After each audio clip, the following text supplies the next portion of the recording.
2025 has been some year for iron releases, but just what are the best irons for every category of golfer? Today we're here at SGGT with Lawrence. How do you do, mate? Great, mate. How are you? See you. Lawrence, I absolutely love coming here. This, for me, is the best fitting centre in the world. I know you do have lots of fitting centres up in Scotland and, of course, some in Europe. Yeah. But you've fitted hundreds, if not thousands, of sets of irons this year. How many do you think you've fitted? Well, across the business, we're well over 1,000. Well over 1,000 sets of irons. Fits, yeah. So today we're going to discuss what we think is the best set of irons for all different types of golfer. We're going to look at different models, different brands, different setups. But one of the things that I absolutely love about this fitting centre, if you've not seen videos from here before, we have 4 iron, we have 6 iron, we have 8 iron, we have wedge. So if you want to come for a fitting here at SGGT, it's not just a case of let's chuck a shaft in a 6 iron and go for it. Let's actually get a proper fitting and see what we can get. So when I came and got fitted here, we actually fitted different shafts in the long irons to the short irons and different heads because we wanted those ball flights to do different things. So that's really imperative before we even get started, isn't it? Yeah, like for us, it's you know, there's different aspects of it, but what we're always trying to find is the function of the golf club, trying to make sure it suits and fits and works for that golfer.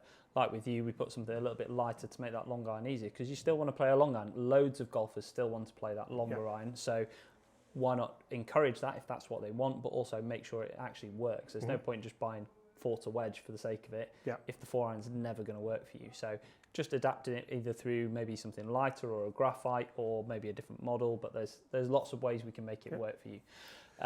Right. So the best irons of the year, we're going to discuss the best hollow bodied iron, which is a really, really interesting category. We're going to discuss the best forged players iron, which I know you think you guys are going to love what Lawrence is going to bring to the table here with the best forged iron because it's a really, really interesting one. Then we're going to talk best kind of forgiving mid-handicap kind of iron, but we're also going to have best obscure iron that nobody probably has ever heard of, but loads of people will have heard of because you're all massive golf fans like I am. Yeah, like so, proper golf nerds. Do you want to lead us off on to what you want to start with? I think it's really hard to, hollow body, it's a product of the moment, but I think you can't go away from what this brings to the table. I think the P790, the speed slot through the long irons, as a product this year, it has been a phenomenal thing. There are some new hollow body products out there that are doing some really, really good stuff, but I think you can't really move away from that too far. It's such a good all-round product. Good players like the look of it. It's clean, it's sleek, it addresses the ball well, not too much offset, it's quick. And there's the 7. Have you fitted many 770 short iron, 790 long iron? And I think the addition of how they look now, I think they blend really well. The lofts aren't too strong. They work really, really well as a sort of one and the other. TaylorMade have been doing this for that long. I think they're learning time after time to make them incrementally better. Yeah. Very similar to F1 cars, very similar to anything that you could say if it ain't broke, don't fix it. But realistically, I think they're just making them that little bit better feeling, sounding, which was a big problem with the first P790s. They felt like crap. Yeah. And you got the occasional flyer, whereas now they're really starting to make them feel nice, rein in those flyers a little bit because of the hollow body tech and go. They've just learned from previous iterations, right? They're more consistent in their distance control. Acoustically, they just sound so much better than what they used to, especially in those first couple of generations. But can I hit some? Yeah, cool. Right, so when it comes to shafts, there's lots of different shafts that you can obviously get fitted for on your irons. Here at SCGT, they have like literally everything. We're going to go in the LA Golf because that's what you fitted me for. Yeah. I love the LA Golf shaft. I think it's absolutely fantastic. You can see here again, look like all different length shafts because you're going to get fitted wedge, 8, 6, 4. So a really, really nice arsenal. One thing I'd like to give a nod of the cap to, or one club I'd like to give a nod of the cap to, because it could quite easily have been in this section, is the T250. Because it's literally like, I think Titleist have redefined what they're doing with hollow body irons because the previous ones I don't think were very good. Whereas now they've really come to the party with the T150 and T250. Yeah, definitely. And, if you're going to say that, I think the T250 Star at a 31 degree 6 iron is a superb addition to the golf range. Yeah. I think more manufacturers need to look at this loft situation and put some more loft on some of the golf clubs. That for us in such a short time frame has been really, really good. So many golfers struggle with gaining peak height and land angle. That's been a great hollow body product. You don't see as many golfers say I want to hit it lower anymore, do you? Everyone wants to get the ball up in the air because it essentially makes the game a little bit easier. We're all starting to realise that good golf lives with the ball stopping where it lands. But let's see the P790, shall we? I absolutely love the P790, especially in this setup. And one of the things which I think TaylorMade have done really well is help manage those spin rates as well. Yeah. So we're not necessarily going to get like 6,000 spin like you might get in a bladed iron, but you're going to get something much more controllable and of course manageable. And at least it's always consistent with it as well. Straight off the bat, that felt absolutely fantastic. Look at that. 180 carry, bang on the nose, exactly where I would want a 6 iron. What are your thoughts on blending the sets then, Lawrence? Because I know we mentioned earlier about 770, 790. I think so many golfers could do really, really well in a 5, I'm not going to say 4, because I think if you're using 790s, maybe some kind of hybrid 3-4 iron would be beneficial, but 5, 6, 7 in these and then 8, 9 wedge in 770 would be a good shout. Definitely. It's all player dependent as well, right? What you're trying to achieve with each individual golf club, but I think what you've described there is bob on, right? The player who's playing the P790 probably doesn't want that sort of 4-iron option. They're probably looking at a hybrid and maybe want to take a little bit of the heat out of the short clubs. Yeah. So 770 would work really well. And again, just weakening those off a little bit would subtle down that offset profile. It would make them match in better with the 770s. Like a 790 star. Yeah. You'd love that, wouldn't you? I would love that. Right. That'd be great. So next up, we're going to talk forged players iron, because I feel like this is a category that's wide open. I think Titleist have smashed it with the T150. I think there's lots and lots of different... To be honest, I'm a bit... I feel like Ping could be in this category, but I don't know where, because I feel like they're almost at 6s and 7s with the amount of clubs they've got out at the moment, Ping and irons. There's a lot. The driver range is phenomenal, but I don't know where the irons sit within the Ping. Like if I look down here at them, you can see we've got I530, we've got Blueprint S, we've also got Blueprint T down here, but even the I240 is really, really good range, but almost a bit too much as to where do you go. Yeah. I think when we're talking forged product in a player's iron, I think there's some really, really good stuff out there. But for me, I think it's definitely between these two.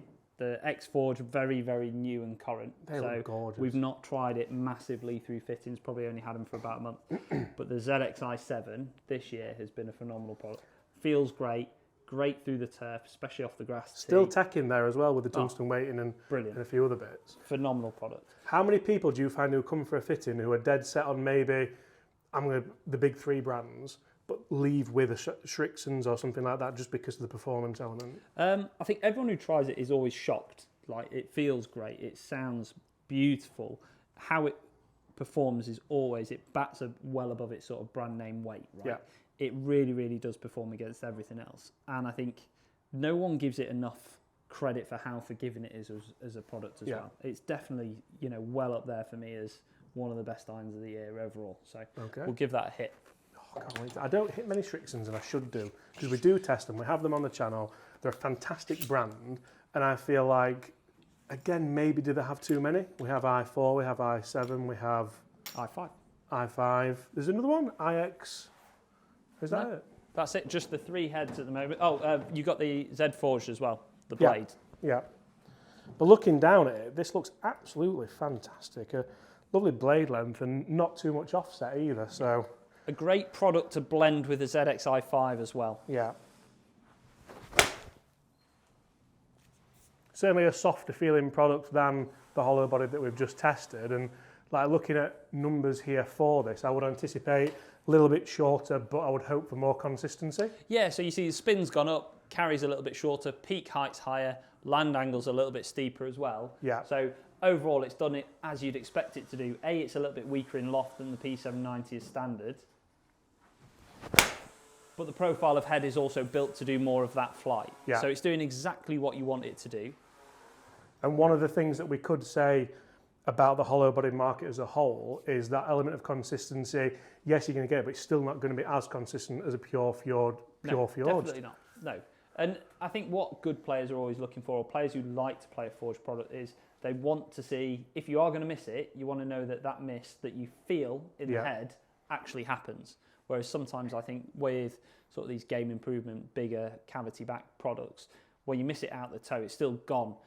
And actually sometimes that's not good for your golf. Yeah. You hit it too far offline, you hit it too far into the rubbish. Whereas if you have that sort of deader profile off the face, it can be more beneficial for some golfers.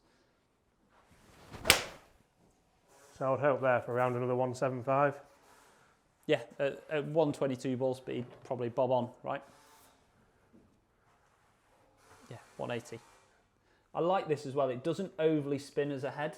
I found the Strixon range this year not be a massive spinner, so Yeah. really, really good. Right, very good. Right, so we've talked forged, we've talked hollow-bodied. What about a game improver? Ooh, game improver. It's a tricky one, the game improver. I think there's sort of different categories within that, isn't there? Because you could have 790 in there quite easily. Yeah, and T250, you've got sort of like your hot metals, your AIs from Callaway, your Cobras have got some really good ones as well. I think for me, like a really, really good one, I really like the loft of the hot metal high launches this year. Again, nice, big, easy, forgiving product, just with that little bit more loft. I think some of the best irons of the year are these ones. I think the JPX Forged. It was a stroke of genius putting them in that black finish. I think they look so good and perform really, really well as well. They don't, because you look at them and you think, oh, they're going to be really big and cumbersome and forgiving, but actually they look quite sleek down at the ball. So if you're looking for a sleek looking iron that still performs with forgiveness, it could quite easily be them. And I think what they've done really well here, and they've transcended it through the sort of S line as well, is this sort of 3-stage sole. Yeah. So you've got that pre-worn leading edge and then that heavy tapering off the back, so it gets in and out the turf really, really well. Let's hit this one, shall we? Yeah. Loads of tech in the head, right? Lots of forgiveness, really, really clean, and like you said, that black finish on that is... Incredible feel and sound as well. I think if we were going to go pure forgiveness, I think you were right with the Hot Metal HL. Yeah. But I feel like as an all-round golf club, you get like the best of all worlds here. You get that element of forgiveness, you get that element of feel. You also look fantastic in the bag. So I think Mizuno had a bit of a strange period, didn't they, where I thought they didn't know if they were coming or going a little bit with the irons. There was too many out again. But maybe now they're starting to just progress on to a set of clubs that, yes, there's something out there for everyone, but really you're being pushed towards the JPX rather than S3, for example. Yeah, I think it's starting to get a lot cleaner now, and I think the Pro range is very much a core product for them and does really, really well. But the JPX has really started to come into its own sort of profile. It's really starting to come into its own against everything else. Terribly. Yeah. And I really do think that Hot Metal HL is such a good iron for what it is. So again, here we're talking nearly 5,000 spin, 180 carry, 190 total. So it's the good numbers, aren't they? They're very, very consistent. I think if you're looking for that pace and speed off the face, like the P790, maybe not quite as fast, but you want that sort of softer feel and sound with a little bit more spin retention, this is a great product. It sort of sits in between that P790 and the ZXi7. So I'd hope there for another kind of one between 175, 180, and we've got 3 shots pretty much identical, haven't we? Yeah, your front to back on that's almost nothing. Yeah. Brilliant. Right. So what's the obscure one? We've got some fantastic clubs here, some big names. Where can we go where people maybe haven't thought too much about? I think if you're looking Do you get many people, sorry to interrupt you, do you get many people who come in going, I just want something different. I don't want what Brian's got. Yeah, I mean, a lot of guys come in and say, I'm completely open, right? You just guide me and tell me what is going to work best for my golf. And I think that's always a good way to approach a fitting. There's also that aspect of if there is something that you really aesthetically love the look of, let's make it work its best. But I think for me, if you're looking at your best overall, slightly unique product, I think I'm going to go TC202 from Mura.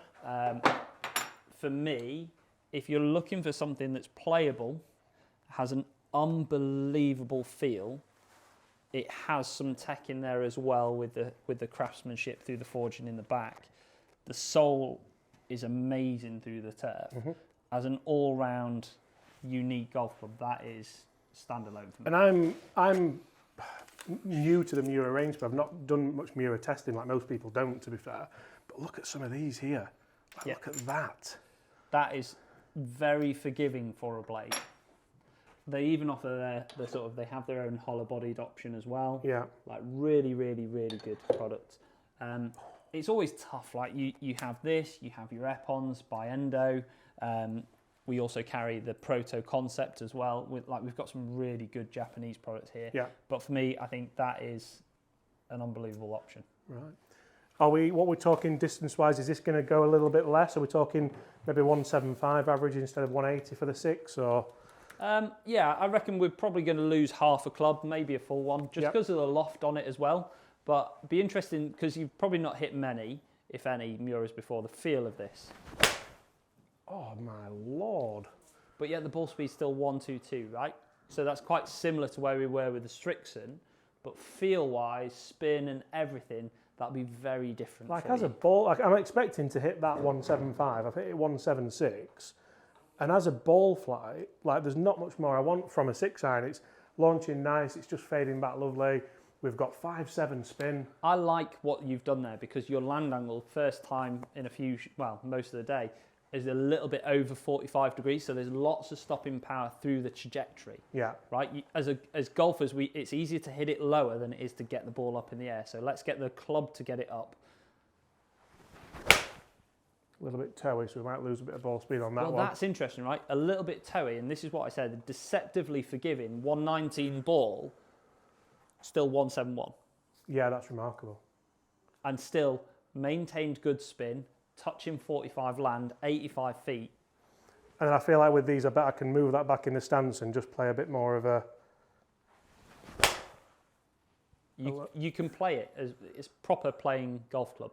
Yeah, that's absolutely... Open my eyes a little bit as to look at different brands, I think, more. I think so. Guys, go on, sorry. I just think people need to be quite open to different stuff like this. The Mura range, Epon, Proto, anything like that is unique, and yes, they do come at more of a premium price point, but if you have your product fitted for you properly, it's going to last in the bag a long time. Yeah. And they're going to give you, like you said, that feels so different to anything you probably hit today. Yeah, that's I've really enjoyed. We might come back for a fitting on these actually. Guys, if you've enjoyed that, smash that subscribe button below. If you want to book in the guys at SGGT, the link is below. Lawrence, thank you very much for your time. James, thank you, really mate. good. Guys, Appreciate we'll that. see you all at the same time tomorrow.